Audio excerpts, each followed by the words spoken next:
¿Sabías que si recibes dinero de más de 20 personas podrías estar incurriendo en captación ilegal?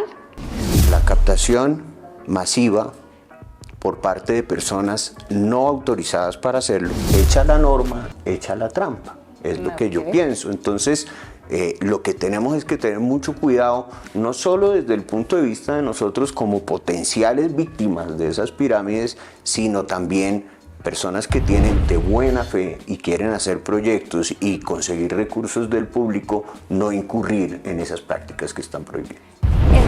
Dentro de esas entidades financieras vigiladas por la superintendencia están las sociedades fiduciarias. Ese sería el papel de las fiduciarias, estructurar negocios sanos y transparentes. Sí, de acuerdo. Nosotros lo que hacemos en el sector fiduciario en últimas es eso. Desde mi rol como, digamos, responsable de fiducia estructurada en el BBVA, todos los días lo que hacemos es analizar, digamos, diferentes iniciativas de clientes para, a través de vehículos fiduciarios, poderlas viabilizar. Bienvenidos a su espacio de cada jueves a las 7 de la mañana.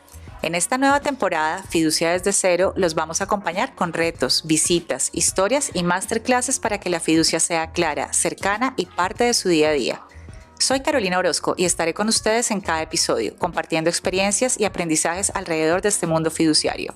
Este es un espacio de Piensas con el patrocinio de Suárez y Gómez, abogado fiduciario, de AESI, la Asociación de Egresados de la Escuela de Ingeniería Julio Garavito, y de otros amigos que creen como nosotros en la confianza y en aprender juntos. Bienvenidos a Café Fiduciario. Hola, buenos días. ¿Sabías que si recibes dinero de más de 20 personas podrías estar incurriendo en captación ilegal? Muy buenos días. Bienvenidos a nuestro espacio de todos los jueves a las 7 de la mañana, nuestro Café Fiduciario. Hoy tengo un invitado espectacular, el doctor Felipe Araujo, gerente nacional de fiducia estructurada de BBVA Fiduciaria, y nos va a hablar de un tema que a veces genera muchos dolores de cabeza, que no entendemos muy bien, pero para eso estamos hoy, para explicarlo de forma cercana, sencilla, en lo posible. Entonces, bienvenido Felipe, muchísimas gracias por aceptar esta invitación. No, a ti, Carolina, muchas gracias por la invitación y para mí siempre es un placer estar aquí en este espacio. Gracias. Entonces, empecemos. Cuéntanos por qué es tan importante que los promotores, las personas en los negocios del común entiendan qué es la captación, qué implicaciones tiene en el mundo de los negocios. Bueno, pues es muy importante porque la captación masiva de recursos puede llegar a ser un delito. Si tú no lo haces de la forma en que está permitido en Colombia hacerse. Es decir, la captación masiva por parte de personas no autorizadas para hacerlo es una práctica que está prohibida.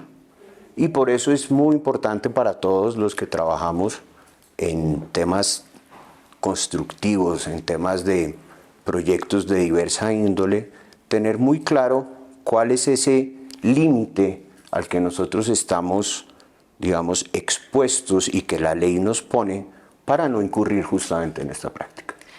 ¿Por qué crees que después de tantos casos sonados, porque si bien es cierto, hay muchos casos que han sonado, pero suenan como pirámides, suenan como si fueran otros esquemas, pero al final sigue siendo captación, ¿por qué sigue tan vigente en Colombia? Porque yo creo que la gente inescrupulosa se vale de la evolución de ciertas prácticas para perpetuarse en las mismas. Es decir, las pirámides existen desde hace cientos de años y cada día salen nuevas fórmulas y nuevas formas, digamos, esta gente inescrupulosa, repito, de volver a reinventarlas. Entonces, echa la norma, echa la trampa, es lo que yo pienso. Entonces, lo que tenemos es que tener mucho cuidado, no solo desde el punto de vista de nosotros como potenciales víctimas de esas pirámides, sino también personas que tienen de buena fe y quieren hacer proyectos y conseguir recursos del público, no incurrir en esas prácticas que están prohibidas. Eso es lo que me parece más interesante, porque puede ser con buena intención. Entonces, ¿sí? Muchos, como dices, promotores o alguien tiene un proyecto y necesita levantamiento de recursos. desde el punto de vista legal y financiero, ¿cómo se define esa captación de recursos del público? Porque eso es lo más interesante, que las personas no saben que están incurriendo en captación. No solamente las víctimas, por llamarlo de alguna manera, sino también los que se convierten sin querer, a veces, en victimarios. Pues mira que tú tocas un tema que es muy importante y es la buena fe, ¿no? Sí. En el tema de captación es un tema objetivo, es decir, no importa si lo haces de buena o mala fe.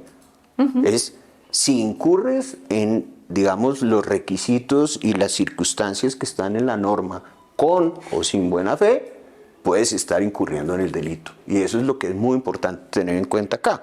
Entonces, esos están definidos en la norma y no queremos obviamente aquí dar una clase de derecho ni mucho menos, pero básicamente si tú recibes del público, que son más de 20 personas, recursos, ¿cierto?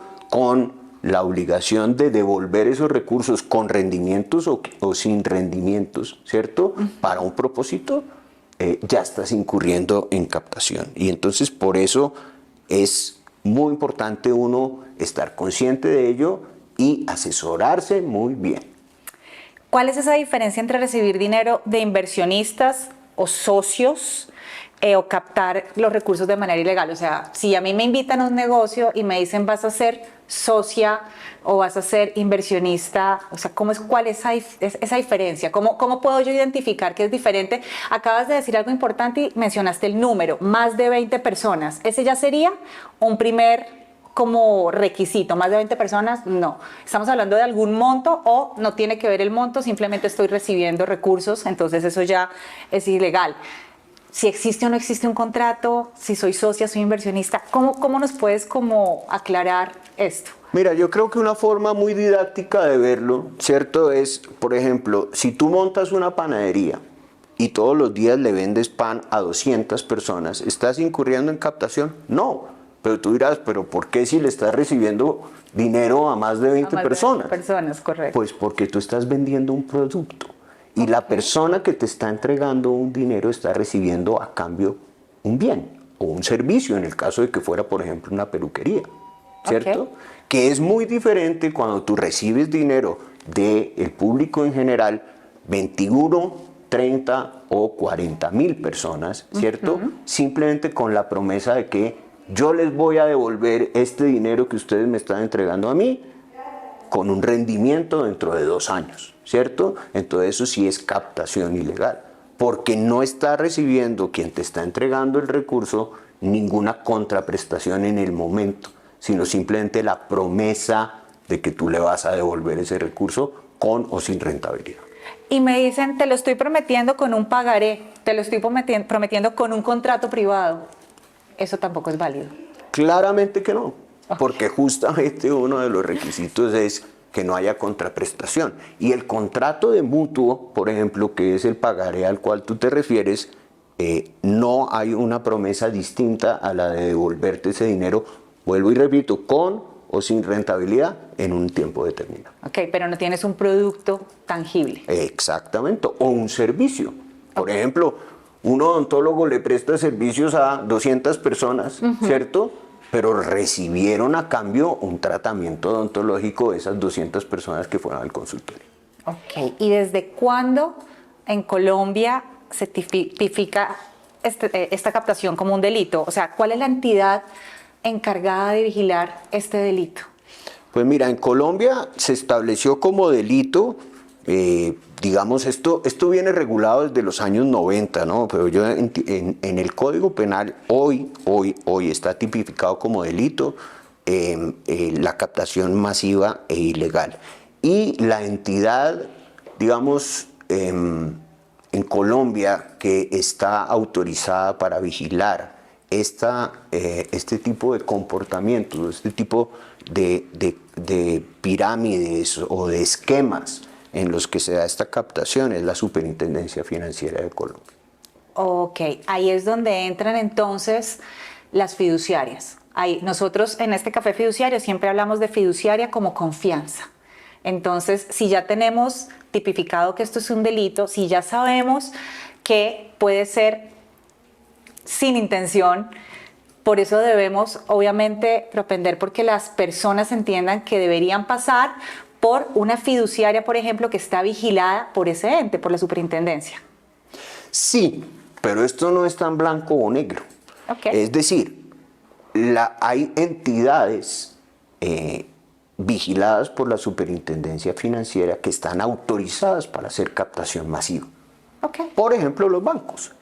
Entonces, fíjate que los bancos todos los días reciben dineros del público en general, de miles y miles de personas, con la promesa de devolvérselos, ¿cierto? Que puede ser en certificados de depósito a término, que pueden ser en cuentas corrientes, en cuentas de ahorro, en diferentes instrumentos financieros. Y tú dirías, pero es que eso es captación masiva.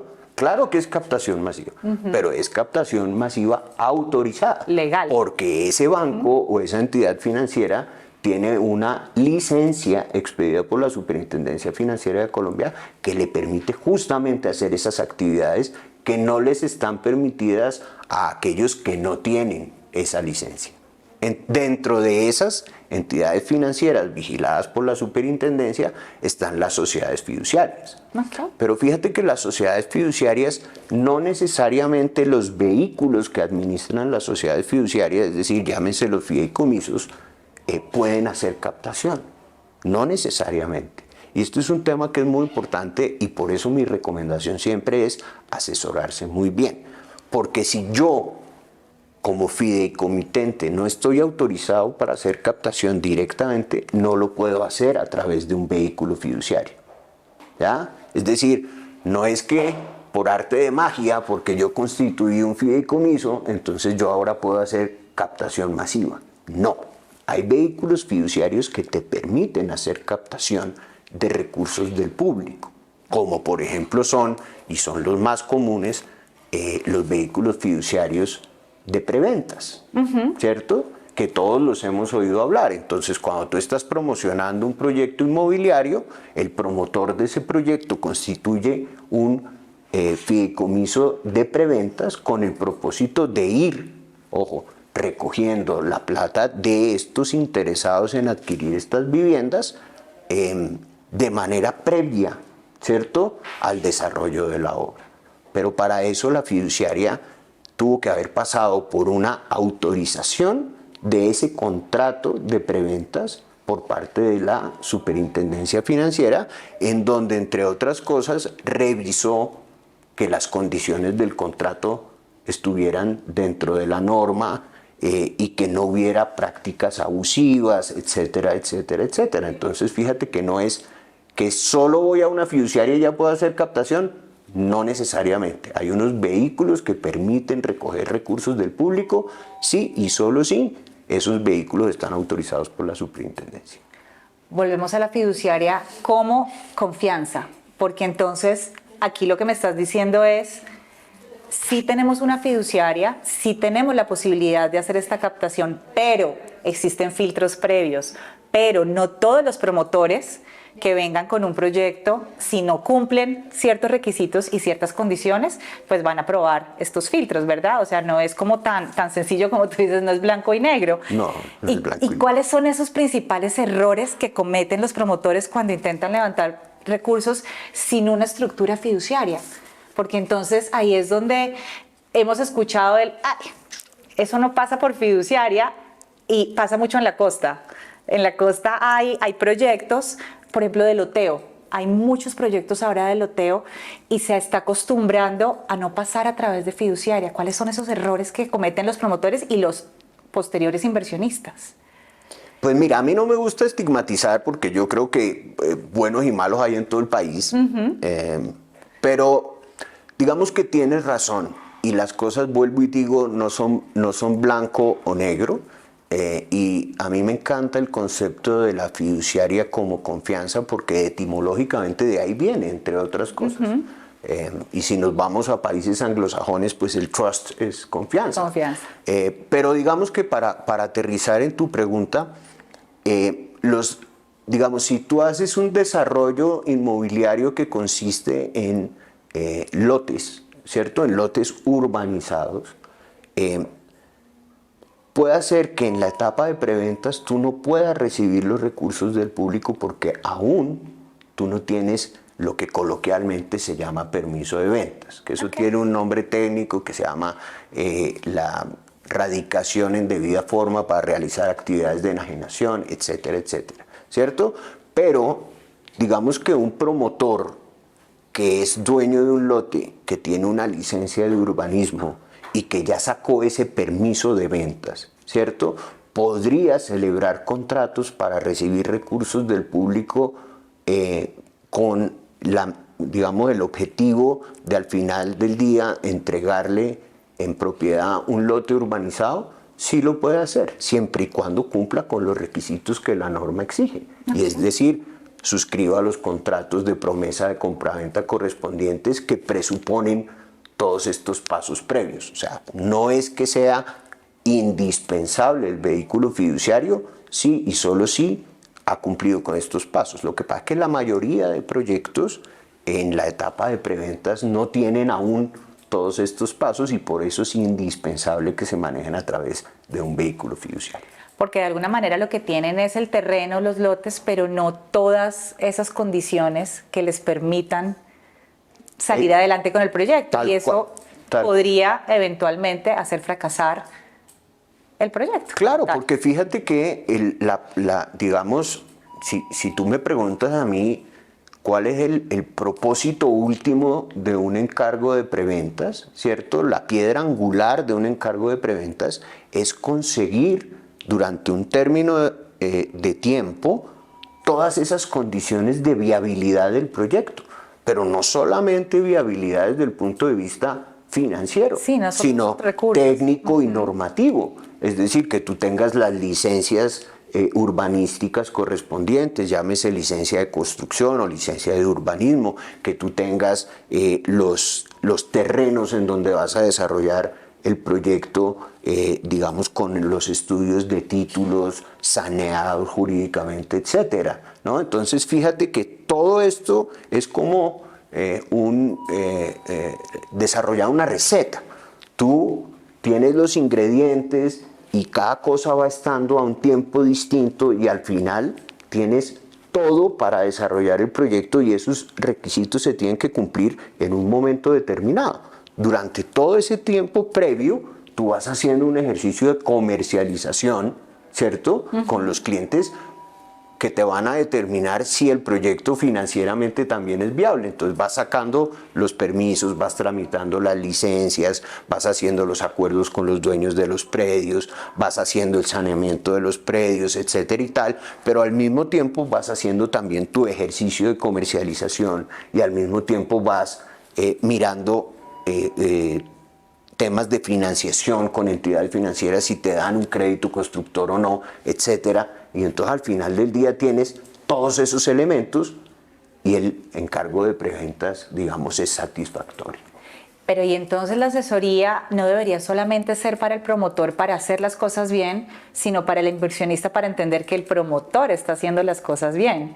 Porque ahí es donde se incurre muchísimo en los errores de pensar que todo se está haciendo como debería hacerse, pero la mayoría de personas no sabemos en realidad qué es lo que se necesita, ¿verdad? Sí, estoy de acuerdo contigo y por eso fíjate que lo he dicho varias veces durante nuestra conversación, que mi recomendación siempre es asesórense bien, asesórense de los expertos y de la gente de confianza que ustedes tengan para ver si de pronto como comprador estoy yendo a un proyecto que no debería ir, ¿cierto? ¿Por qué? Porque puede ser un riesgo para mi patrimonio. Si yo le estoy entregando la plata a un promotor y yo no he validado si eso tiene o no licencia de construcción, no, asegúrese de que ese proyecto tenga un respaldo, que tenga un vehículo fiduciario, que tenga alguien que esté poniendo los ojos y que esté revisando que las cosas se estén cumpliendo. Se estén cumpliendo. Y me decías ahora cuando te puse el ejemplo, que me dices que no quieres como encasillarlo y sí está perfecto, pero entonces, ¿qué no es captación? Si hablamos de figuras o mecanismos donde sí se puedan recibir recursos sin incurrir en captación, ¿qué no es captación? Pues no es captación. Lo que hemos hablado, por ejemplo, los casos en que hay una contraprestación de bienes o servicios, ¿cierto? Lo que hacen las entidades que son que sí es captación, pero es captación autorizada. Lo que hacen las entidades financieras vigiladas por la superintendencia son actividades de captación, pero de captación legal, ¿cierto? Que no es captación. Por ejemplo, cuando tú tienes una sociedad, por ejemplo, anónima, ¿cierto? Que te permite tener N número de accionistas, ¿cierto? Pues ahí no estás incurriendo en una captación, siempre y cuando todos esos accionistas suscriban sus acciones con el conocimiento necesario de que esa sociedad tiene un objeto social y que los aportes que están haciendo a esa sociedad no son bajo la promesa de una rentabilidad o que te van a devolver unos recursos. No, es porque tenemos un ánimo societario y un objeto societario. Entonces, por ejemplo, vamos a constituir una sociedad que preste servicios jurídicos, ¿cierto? Entonces, entre todos los socios ponemos un capital que es importante. ¿Para qué? Pues para montar esa oficina, para tener digamos, los recursos necesarios para la operación durante su tiempo de estabilización, para comprar unos computadores que necesitamos, etcétera, etcétera, etcétera. Pero fíjate que tú ya tienes un ánimo societario, ya sabes qué vas a hacer con esos recursos, y el resultado de esos recursos pues es incierto, porque dependerá de 1000 factores. Pero tú no estás esperando como contraprestación que de esa inversión que hiciste de 100 pesos te devuelvan 130 pesos dentro de un año. Súper claro, ahí estamos como en esa línea entre lo permitido y lo que se considera captación, porque entonces ya queda muy claro que si estoy esperando un retorno a futuro, pero no estoy a través de una estructura fiduciaria y no estoy vigilada, es captación. Ahora, si me están ofreciendo un servicio o si me están entregando un bien, no es captación, estoy recibiendo algo a cambio. O si tengo un ánimo societario, no estoy esperando rentabilidades futuras, pero entré con un ánimo societario, no es captación. Es correcto. Ahí tenemos las líneas. Exacto. Está súper claro. Y entonces vámonos a temas recientes y actualidad. Yo sé que a lo largo de tu carrera y todos hemos visto casos o modalidades muy recientes. ¿Cuáles son como las que más te han llamado la atención así recientes? Pues mira que, digamos, yo creo que gracias a la regulación, pues las cosas han cambiado mucho. Recientemente vimos, hace tal vez un año, ¿no? Un tema de un problema de captación que hubo, de una persona que prometía un desarrollo con una ganadería, etcétera, ¿no? No sé si te acuerdas, muy sonado el caso. Sí. Y entonces que le pedía plata a un pocotón de amigos, aprovechándose, digamos, de sus capacidades y de su núcleo social, etcétera. Y resulta que pues ganado no hubo. No hubo. No hubo nada, sino hubo un pocotón de gente cobrándole a esta persona o a estas personas o a este entable que hicieron para eso. Eso es captación. Eso es captación. ¿Sí me entiendes? Y casos históricos ha habido mucho. Pues recordamos BMG, pero también recordamos lo que pasó, por ejemplo, con empresas muy poderosas como Elite y como Estraval en el caso de las libranzas. ¿Te acuerdas? Hace tal vez una década, ¿no? En donde se destapó que ahí, más que una inversión en unos títulos, valores, que no está prohibido, ¿cierto? Se apoyaban era de una ya reputación para, a través de una gran cantidad de comerciales, recogían recursos del público en general, y se descubrió que no había suficiente activo después, es decir, pagarés, ¿no? Para respaldar eso, sino que estaban como en un esquema piramidal, y después eso resultó en un pocotón de condenas y todo lo que conocemos por la prensa, etc. Y eso sigue pasando, y es que siento que es muy difícil para un inversionista, antes de entregar su dinero, entender si está entrando en un esquema de estos, porque por ejemplo Elite, o sea, es una gran infraestructura, grandes oficinas, todo muy bonito. Entonces, como, ¿qué debería revisar un inversionista en realidad para no caer ahí? Pues mira, vuelvo es difícil. Sí, es muy difícil, y por eso lo he reiterado tantas veces, hay que asesorarse muy bien, porque entre otras cosas, normalmente estas, digamos, oportunidades son muy llamativas, y tú lo has dicho. montan oficinas espectaculares, tienen unos comerciales increíbles, normalmente eso está rodeado de muchas actividades que a uno le pueden llamar la atención, cócteles de lanzamientos, cosas de estas que uno dice, no, pero esta gente ¿cómo me va a quedar mal? Y promesas de rentabilidades muy rápidas. Mira, tú has dicho, me quitaste las palabras de la boca. Ojo a eso. Cualquier promesa de rentabilidad por fuera del mercado o por fuera de los tiempos que el mercado te da, que el mercado, te digo, al mercado regulado. Cuando tú vas a una entidad financiera, te ofrecen un certificado de depósito término en unas tasas que son de mercado. Y tú puedes ir al banco amarillo, azul, rojo, y vas a ver que la diferencia en esas tasas de retorno son muy pequeñitas. ¿Por qué? Porque ellos han hecho su trabajo y esas son las tasas que pueden ofrecer al público. Si tú ves que las tasas que te están ofreciendo a ti difieren de estas en el 100%, en el 200% y en casos hasta del 1000%, ¿cierto? Sí. Tú dices, eso tan bueno no dan tanto. Hay que ser desconfiado. Hay que ser prudente, diría yo. Bueno. Sí, es que, o sea, y me encanta que lo estemos repitiendo tanto y hacerte como tanto énfasis, porque yo vuelvo y doy vueltas y yo digo, pero es que seguimos cayendo, seguimos cayendo. ¿Cómo ves el mercado de las criptomonedas?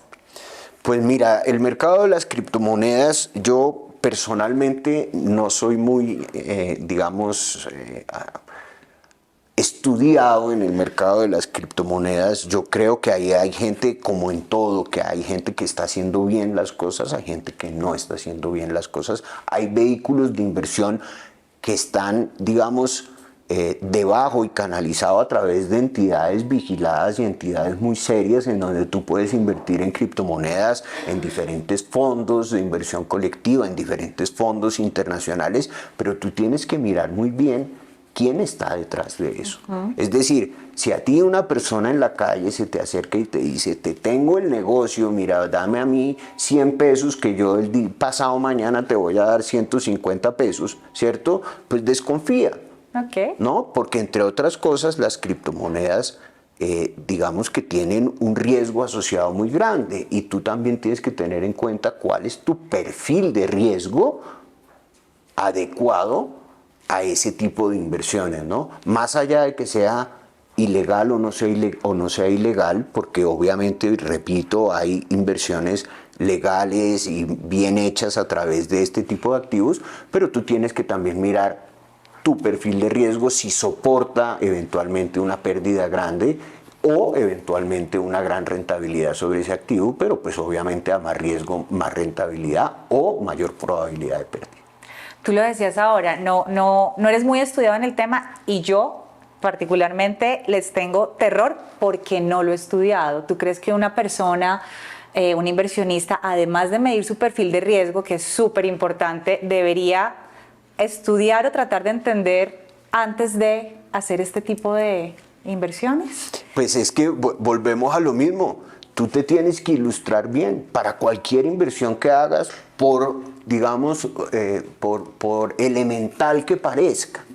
¿Sí me entiendes? Porque hay inversiones que parecen no elementales por el vehículo de inversión, sino elementales porque, digamos, históricamente ya han sido muy probadas, ¿no? Lo que decíamos ahora, un vehículo como una cuenta de ahorros o un vehículo como un certificado de depósito a término o incluso un fondo de inversión colectiva que hoy en Colombia, pues digamos que son del día a día, pues tú también tienes que mirar qué hay detrás de ese fondo de inversión colectiva o quién está detrás de ese CDT, si la entidad efectivamente es una entidad vigilada y qué calificación tiene esa entidad vigilada, si eso tiene un certificado, una garantía de Fogafín, por ejemplo, ¿cierto? Todo ese tipo de cosas, mira, uno tiene que estar muy bien informado para cualquier tipo de inversión que haga, porque uno no debe invertir en algo que no conoce.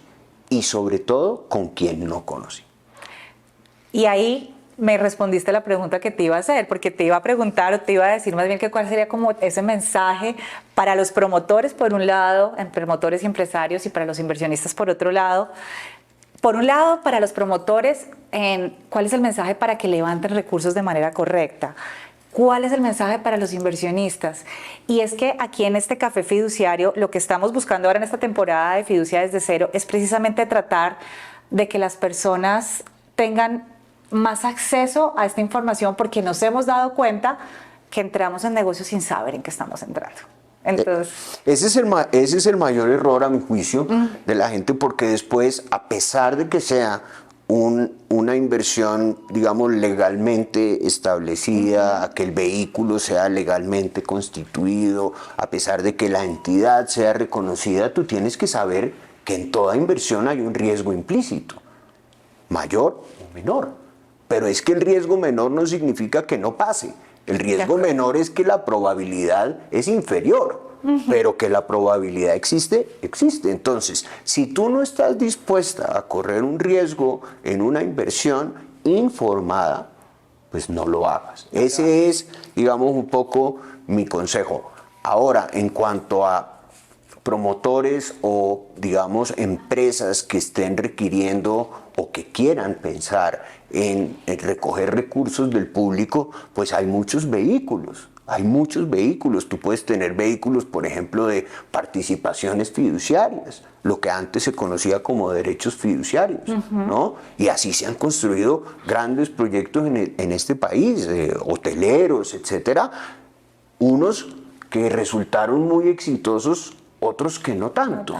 Exactamente, pero más por temas de mercado, más por temas de analízate a ti mismo. Si yo voy a invertir esos 100 pesos que yo tengo, ¿yo mañana puedo vivir sin esos 100 pesos? ¿O mi vida va a depender de esos 100 pesos? Si tu vida va a depender de esos 100 pesos, que ojo, ¿no? Están, digamos, en una inversión que tiene algún grado de riesgo, pues mejor no lo hagas.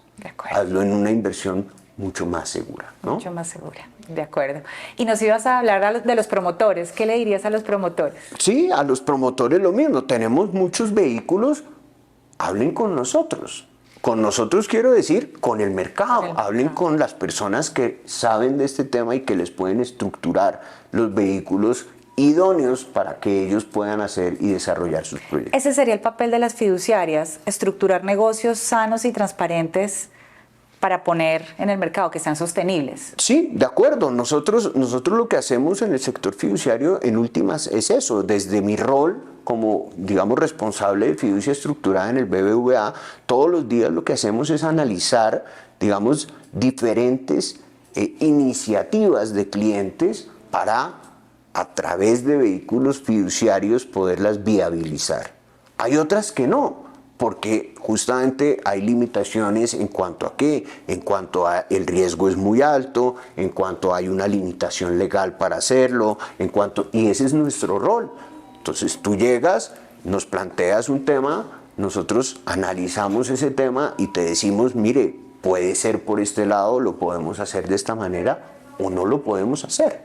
Y entonces finalmente esa es digamos, el acompañamiento que nosotros le damos a nuestros clientes y tratamos, digamos, de viabilizar proyectos de diferente índole a través de vehículos fiduciarios. Bueno, yo creo que esta conversación es muy necesario ese llamado a la prudencia. Yo digo a desconfiar, tú dices a la prudencia y está muy, muy bien. Entonces, te agradezco muchísimo este espacio, te agradezco muchísimo este tiempo. Esperamos tenerte en próximas conversaciones. Este tema de la captación es muy vigente, sigue pasando, entonces abrir esos espacios para contarlo es muy, muy sano. Muchas gracias por acompañarnos hoy. No, a ti, Caro, y a todos los que nos ven el día de hoy, yo reitero como mensaje final, ser muy prudente uno como inversionista, ser muy consciente de su capacidad de asumir riesgo y siempre informarse muy bien antes de tomar una decisión de inversión. Muchísimas gracias a todos. Bueno, ya saben, entonces para eso estamos, para ayudarlos a que se informen bien. Muchísimas gracias por acompañarnos en este episodio. Recuerden que este es un espacio de Piensas, patrocinado por Suárez y Gómez, abogado fiduciario, y con el patrocinio de AESI. Los esperamos en un próximo episodio con temas muy interesantes, con unos invitados de lujo como el que tuvimos hoy. Entonces, no olviden suscribirse, clica la campanita, recomienden el episodio y nos vemos pronto. Adiós.